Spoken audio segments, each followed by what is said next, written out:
तो इस प्रकार काव्य प्रकाश में उत्तम काव्य का लक्षण करते हुए आचार्य मम्मट ने यह सूत्र दिया कि इदमुत्तमम् अतिशायिनी व्यंग्ये वाच्याद् ध्वनिर्बुध ही कथितः, यानी वाच्यार्थ से जहाँ व्यंग्यार्थ अधिक सुंदर होता है वहाँ वह काव्य उत्तम काव्य होता है। और विद्वानों ने, बुधों ने इसके लिए ध्वनि शब्द का प्रयोग किया है। आगे फिर वृत्ति में मम्मट ने ये लिखा कि बुधैर्वैयाकरण ही प्रधानभूत स्फोट रूप व्यंग्य व्यंजकस्य शब्दस्य ध्वनिरिति व्यवहारः कृतः ततस्तन्मतानुसारिभिरन्यैरपि न्यग्भावितवाच्यव्यङ्ग्यव्यञ्जनक्षमस्य शब्दार्थयुगलस्य। ध्वनिरिति व्यवहारः कृतः, इसका अध्याहार यहाँ भी हम कर लेंगे, इसको जोड़ लेंगे। अब इस वृत्ति को सामान्य रूप से हमने समझने का प्रयास किया, किंतु यह जरा कठिन है क्योंकि व्याकरण के एक महत्वपूर्ण सिद्धांत, स्फोट सिद्धांत का भी उल्लेख इसमें आया है, तो उसको भी समझना पड़ेगा। इसलिए इसे और विस्तार से जरा समझने की कोशिश करते हैं। एक तो ये कि ध्वनि नाम के मूल आधार की ओर यहाँ संकेत आचार्य मम्मट कर रहे हैं, यानी ध्वनि शब्द का प्रयोग कब से हो रहा है और साहित्य शास्त्र में यह ध्वनि शब्द कहाँ से आया है, इसकी ओर संकेत करते हुए ग्रंथकार ने यहाँ जो पंक्तियाँ लिखी हैं उनसे यह स्पष्ट प्रतीत हो जाता है कि ध्वनि शब्द का प्रयोग मुख्य रूप से वैयाकरणों ने किया था और साहित्य शास्त्र में आचार्य आनंदवर्धन आदि ने आचार्य आनंदवर्धन आदि ध्वनिवादी जो आचार्य हुए हैं, इन्होंने व्याकरण शास्त्र के इस ध्वनि शब्द को अपना लिया है। इस शब्द प्रयोग को अपना लेने का कारण क्या था? कैसे व्याकरण के ध्वनि शब्द को और साहित्य शास्त्र में अपना लिया गया? हालांकि व्याकरण शास्त्र में ध्वनि शब्द का कुछ और अर्थ रहा होगा और साहित्य शास्त्र में तो ध्वनि शब्द का कुछ और अर्थ है। फिर वैयाकरणों के ध्वनि शब्द को साहित्य शास्त्र में कैसे अडॉप्ट कर लिया गया, इसका कारण हम समझते हैं। तो इस शब्द प्रयोग को अपना लेने का कारण जो आचार्य मम्मट बता रहे हैं वह यह है कि व्याकरण शास्त्र में एक प्रधान तत्व है, प्रधान भूत माने मुख्य भूत, मुख्य, और वह प्रधान तत्व है स्फोट। उस प्रधान भूत स्फोट की अभिव्यक्ति शब्द से होती है। इसलिए ध्वनति यानी स्फोटम व्यनक्ति इति ध्वनि ही, ध्वनति स्फोटम व्यनक्ति इति ध्वनि। इस व्युत्पत्ति के अनुसार स्फोट के अभिव्यंजक शब्द के लिए ध्वनि पद का प्रयोग किया गया था वैयाकरणों के द्वारा। इसी के आधार पर ध्वनिवादी आचार्यों ने भी वाच्यार्थ को दबा सकने में समर्थ जो व्यंग्य अर्थ होता है, उस व्यंग्यार्थ को अभिव्यक्त करने वाले शब्द तथा अर्थ के लिए ध्वनि इस पद का प्रयोग प्रारंभ कर दिया। अब यह बात जो आचार्य मम्मट कह रहे हैं, बिल्कुल यही बात आचार्य मम्मट से पूर्व ध्वनिवादी आचार्य आनंदवर्धन अपने ग्रंथ ध्वन्यालोक में कह चुके हैं। ध्वन्यालोक का प्रथम उद्योत आप जब पढ़ेंगे तो उसकी एक कारिका है, यत्रार्थः शब्दो वा तमर्थमुपसर्जनीकृतस्वार्थौ व्यङ्क्तः काव्यविशेषः सध्वनिरिति सूरिभिः कथितः।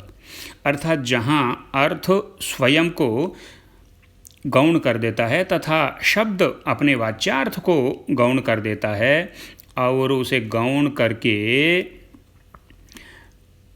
किसी व्यंग्य रूप विशेष अर्थ को जब ये शब्द और अर्थ दोनों अभिव्यक्त करने लगते हैं तो उस काव्य विशेष को विद्वान लोग ध्वनि कहते हैं। और इस कारिका में जो सूरिभिः ध्वनिरिति सूरिभिः कथितः यह आया है, बिल्कुल इसी से मम्मट ने बुधैः ध्वनि कथितम, ध्वनिर्बुधैः कथितः, यह ले लिया है। दोनों में देखिए कितना साम्य है। आचार्य आनंदवर्धन लिख रहे हैं ध्वनिरिति सूरिभिः कथितः, आचार्य मम्मट लिख रहे हैं ध्वनिर्बुधैः कथितः, बात एक ही है। बुधैः का अर्थ आचार्य मम्मट ले रहे हैं वैयाकरण, और सूरिभिः का अर्थ आचार्य आनंदवर्धन क्या लेते हैं, तो वह उन्होंने अपने सूरिभिः की व्याख्या करते हुए उसी कारिका के नीचे लिखा है कि प्रथमे ही विद्वांसो वैयाकरणाः व्याकरणमूलत्वात् सर्वविद्यानाम्। यहाँ भी सूरिभिः से तात्पर्य वैयाकरणों से ही है। और आगे वो लिखते हैं ते च श्रूयमाणेषु वर्णेषु, ते मने वे वैयाकरण, श्रूयमाणेषु वर्णेषु ध्वनिरिति व्यवहरन्ति। वैयाकरण लोग श्रूयमाण वर्णों के लिए ध्वनि शब्द का प्रयोग करते हैं, यानी कानों से जो वर्णों का या ध्वनियों का श्रवण होता है उन वर्णों के लिए वैयाकरणों ने ध्वनि शब्द का प्रयोग किया है। तथैव अन्य ही, उसी तरह से अन्यों ने भी, यानी साहित्य शास्त्र के आचार्यों ने भी, तथैव अन्यैस्तन्मतानुसारिभिः सूरिभिः काव्यतत्त्वार्थदर्शिभिर्वाच्यवाचकसम्मिश्रः शब्दात्मा काव्यमिति व्यपदेश्यो व्यंजकत्वसाम्याद् ध्वनिरित्युक्तः। यह जो वृत्ति आचार्य आनंदवर्धन ने ध्वन्यालोक में लिखी है अपनी कारिका की, बिल्कुल इसी प्रकार की वृत्ति इदमुत्तममतिशायिनी व्यंग्ये वाच्याध्वनिर्बुधैः कथितः, इस सूत्र की आचार्य मम्मट ने लिखी है कि बुधैर्वैयाकरणैः प्रधानभूतस्फोटरूप व्यंग्य व्यंजकस्य शब्दस्य ध्वनिरिति व्यवहारः कृतः और ततस्तन्मतानुसारिभिरन्यैरपि न्यग्भावितवाच्यव्यङ्ग्यव्यञ्जनक्षमस्य शब्दार्थयुगलस्य।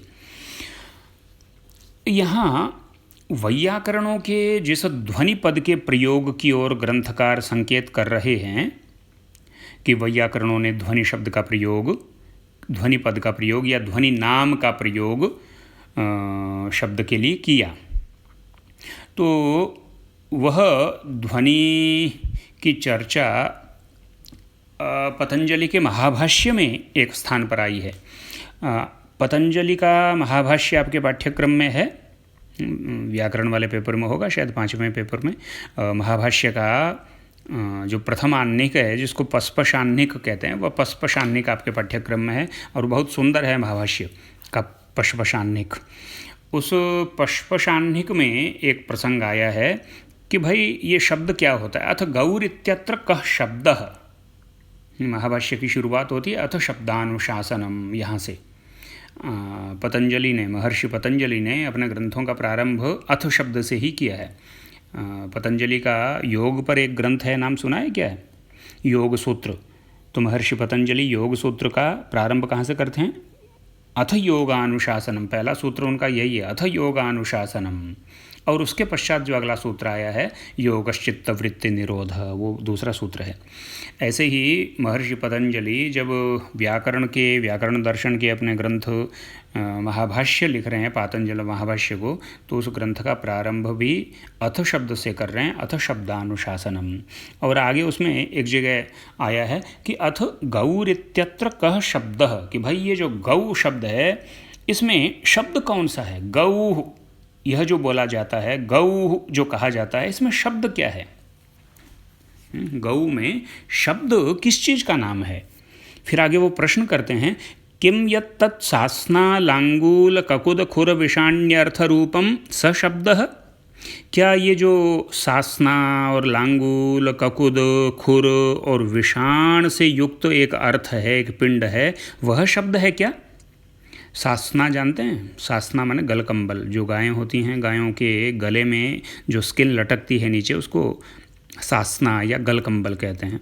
लांगूल कहते हैं पूंछ को, ककुद गायों के और ऊपर कमर में जो गर्दन के पीछे उठी हुई होती है ना चमड़ी, वो जो फैट से इकट्ठा हुआ होता है, उसको हम्प कहते हैं, थुई कहते हैं, ककुद कहते हैं उसको संस्कृत में। खुर जानते ही आप, पैरों में नाखून जो गायों के होते हैं, पशुओं, उसको खुर कहते हैं। विषाण सींग को कहते हैं। तो महाभाष्यकार प्रश्न कर रहे हैं गौर इत्यत्र कः शब्दः, गौ यहाँ शब्द क्या है, गाय, यह जो हम कहते हैं, तो इसमें शब्द कौन सा है? क्या यह जो गलकंबल से युक्त, पूंछ से युक्त, ककुद से युक्त, खुरों से युक्त और सींग से युक्त जो एक पिंड है, क्या वही शब्द है? नेत्याह न इत्याह, तो कहते हैं कि नहीं, वह तो शब्द नहीं है। द्रव्यम नाम तत्, वह शब्द कैसे हो सकता है? वह तो द्रव्य है। यह जो एक पिंड है जिसमें कि 4 पैर हैं और सींग हैं और खुर हैं और सासना है, ये तो द्रव्य का नाम हुआ। ये तो एक द्रव्य है, वह शब्द नहीं है। गौ शब्द ये नहीं है, ये तो द्रव्य है, गो द्रव्य है यह तो फिर पूछते हैं कस्तर ही शब्द है। अच्छा, तो फिर बताओ भाई शब्द क्या है, गौ में शब्द क्या है?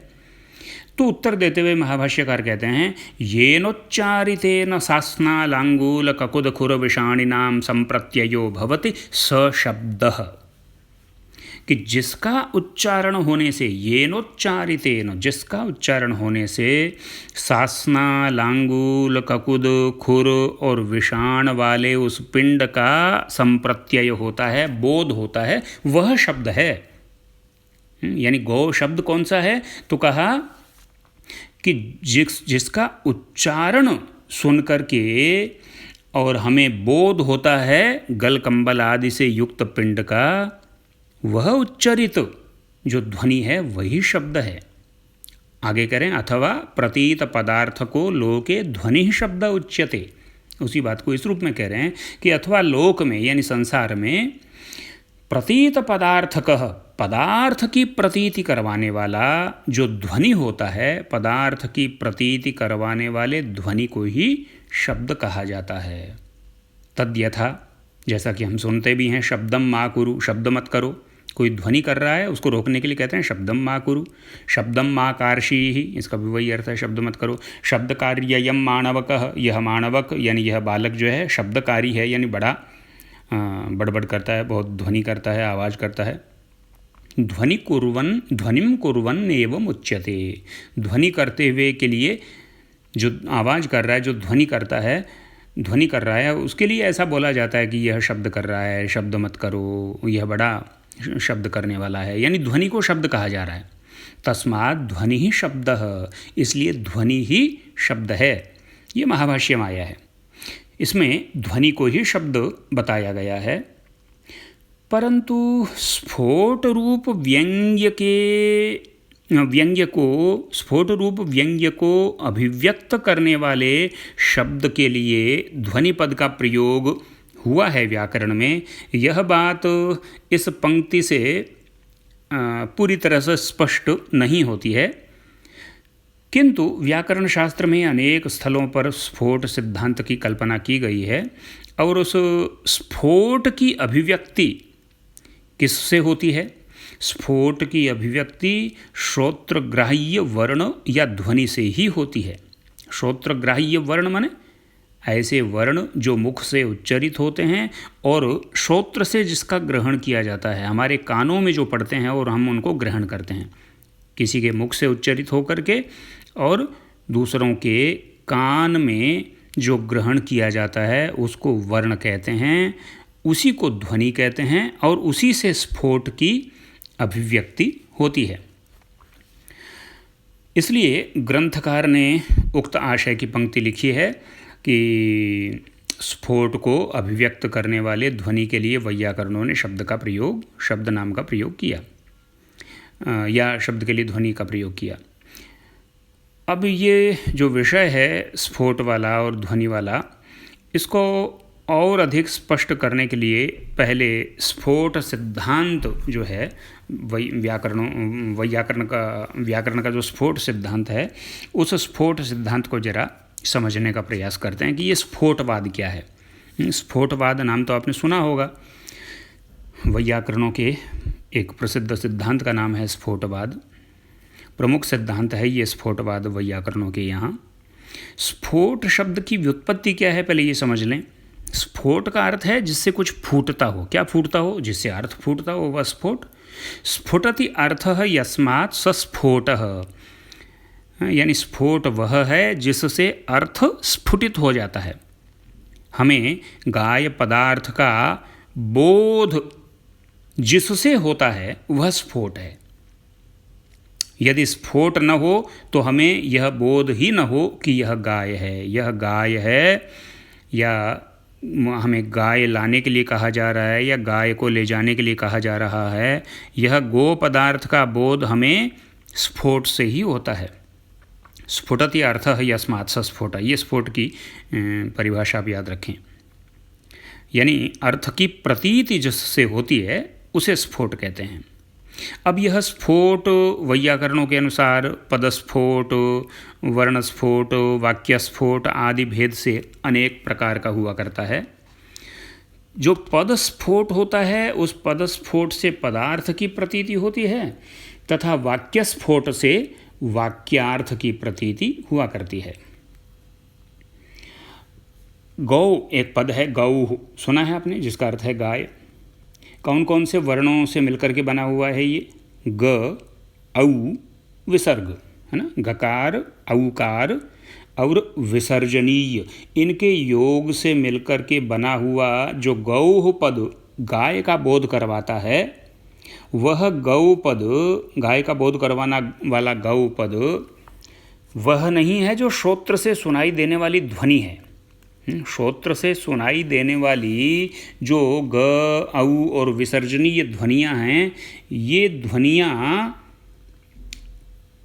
गाय का बोध करवाने वाला, गाय पदार्थ की प्रतीति करवाने वाला गौपद नहीं है, गौ शब्द नहीं है, बल्कि ग, औ और विसर्जनीय के योग से एक मानसिक स्फोट व्यक्त होता है, प्रकट होता है, और उस मानसिक स्फोट से हमें गौ पदार्थ का बोध होता है।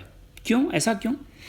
ऐसा क्यों नहीं कि मुख से उच्चरित होकर के हमारे कान में पहुंचने वाले ग, औ और विसर्जनीय के योग से मिला हुआ जो गौ है उसी से हमें गौ पदार्थ का बोध हो जाए।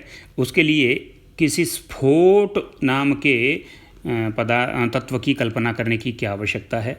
तो उसका कारण है, उसका कारण यह है कि वैयाकरणों का मानना है कि श्रोत्र से सुनाई देने वाली, मुख से उच्चरित होने वाली और श्रोत्र से सुनाई देने वाली, श्रोत्र जानते हैं ना, कान, मुख से उच्चरित होने वाली और श्रोत्र से, कान से सुनाई देने वाली जो ध्वनि होती है वह तो क्षणिक होती है और अस्थिर होती है। उच्चरित हुई और नष्ट हो गई, बस। अब क्योंकि वह इतनी क्षणिक होती है, इसलिए एक वर्ण या ध्वनि के उच्चारण के बाद जब हम दूसरी ध्वनि का उच्चारण करने लगते हैं, तब तक पहली ध्वनि रूप जो वर्ण है, पहला ध्वनि रूप जो वर्ण है, वह तो नष्ट हो चुका होता है। इसलिए अनेक वर्णों के समुदाय रूप पद की उपस्थिति ही एक साथ नहीं हो सकती है। पद क्या है? वर्णों का समुदाय ही तो है। वर्णोच्चयः पदम, वर्णों का समूह ही पद है। तो पद ही नहीं बन पाएगा। जब पद ही नहीं बन पाएगा तो उस पद से पदार्थ की प्रतीति कैसे होगी? एक ही पद नहीं बन पाएगा। क्यों नहीं बन पाएगा? ध्वनियों से मिलकर के या वर्णों से मिलकर के पद क्यों नहीं बन पाएगा?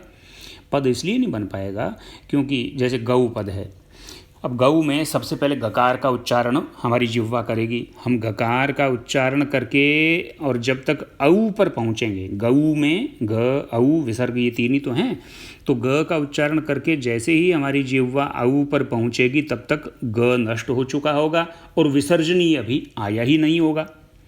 और जैसे ही हम औ का उच्चारण करके विसर्जनीय पर पहुँचेंगे तब तक गकार पहले ही नष्ट हो चुका और औकार भी विसर्जनीय के उच्चारण से पहले नष्ट हो चुका होगा। तो इस तरह से ग, औ और विसर्जनीय, इन तीन वर्णों रूपी पद की, तीन वर्णों के समुदाय रूपी एक शब्द की या पद की उपस्थिति ही एक साथ संभव नहीं है। जब एक गौ पद की उपस्थिति एक साथ संभव नहीं है तो फिर उस गौ पद से और गौ पदार्थ का बोध शासनालांगूल ककुद खुरविषाण रूपी जो पिंड है उसका बोध हमें कैसे होगा? वो संभव नहीं है।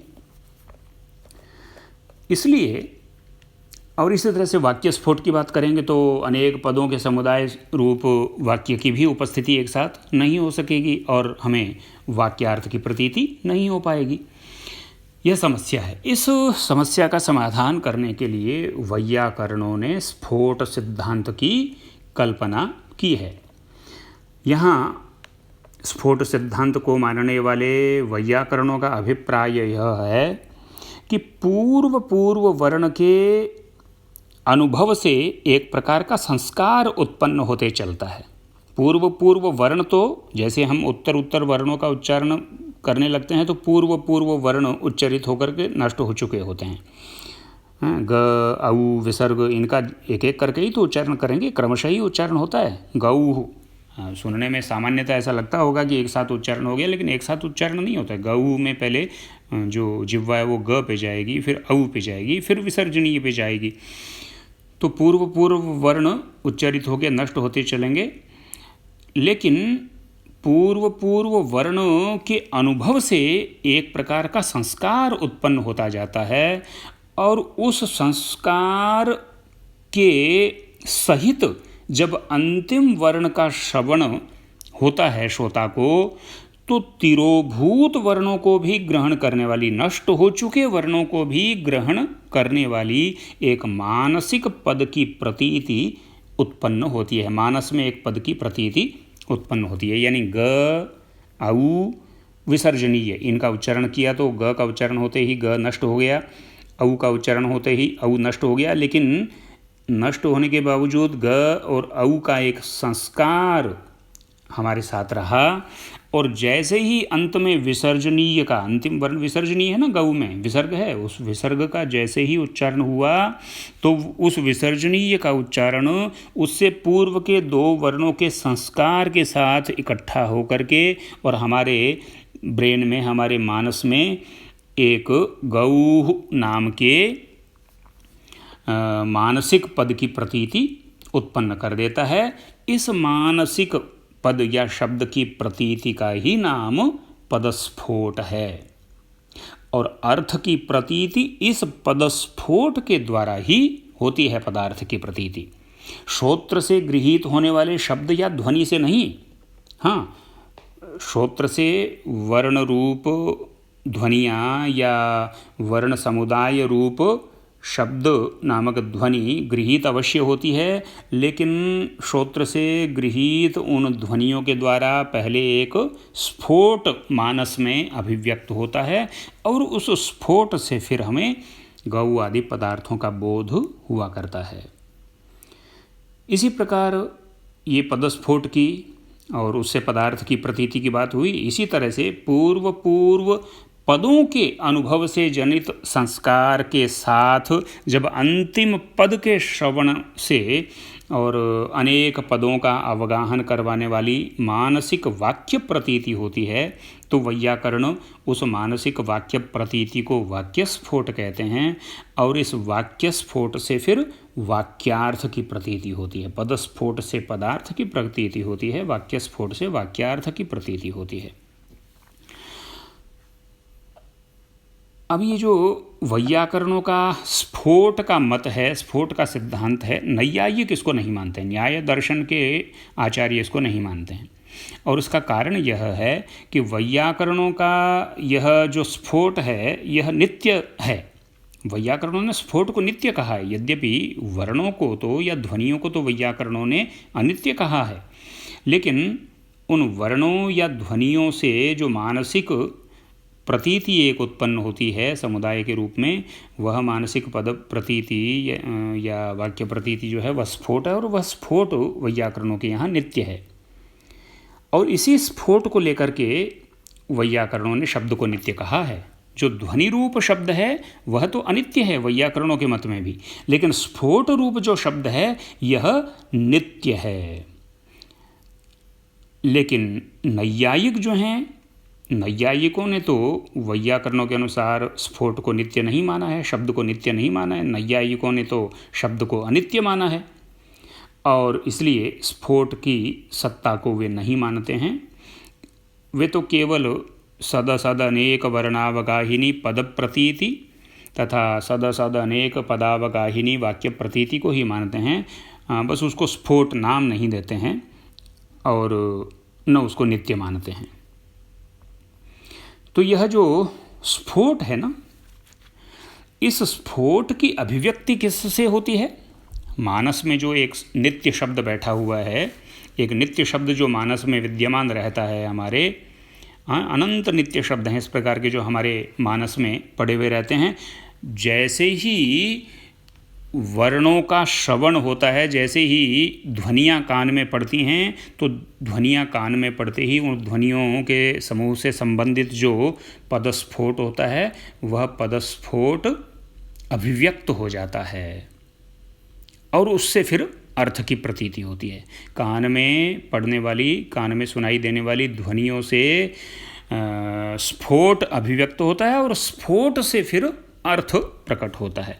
तो ये स्फोट की अभिव्यक्ति किससे हुई? श्रोत्रग्राह्य ध्वनि रूप शब्द से। शब्द के दो रूप हैं, देखिए वैयाकरणों के अनुसार। एक तो जो श्रोत्र से सुनाई देने वाला ध्वनि रूप शब्द है वह शब्द है, और एक उस श्रोत्रग्राह्य ध्वनि रूप शब्द को सुनने के पश्चात जो मानस में शब्द स्फुटित होता है, फूटता है शब्द, वह भी एक शब्द है, वह नित्य शब्द है। श्रोत्रग्राह्य ध्वनि रूप शब्द अनित्य शब्द है, और उस श्रोत्रग्राह्य ध्वनि रूप शब्द से मानस में स्फुटित होने वाला जो स्फोट रूप शब्द है वह शब्द नित्य शब्द है। और स्फोट रूप जो नित्य शब्द है उसकी अभिव्यक्ति, क्योंकि जिस अनित्य शब्द से होती है उसको ध्वनि नाम वैयाकरणों ने दिया है। तो जिस तरह से वैयाकरणों ने अपने यहाँ प्रधानभूत स्फोट के अभिव्यंजक शब्द के लिए ध्वनि पद का प्रयोग किया है, इसी प्रकार प्रधानभूत व्यंग्य अर्थ को अभिव्यक्त करने वाले शब्द तथा अर्थ, इन दोनों के लिए आनंदवर्धनाचार्य इत्यादि ने ध्वनि शब्द का प्रयोग साहित्य शास्त्र में किया है। यही ग्रंथकार मम्मट का अभिप्राय है। धन्यवाद।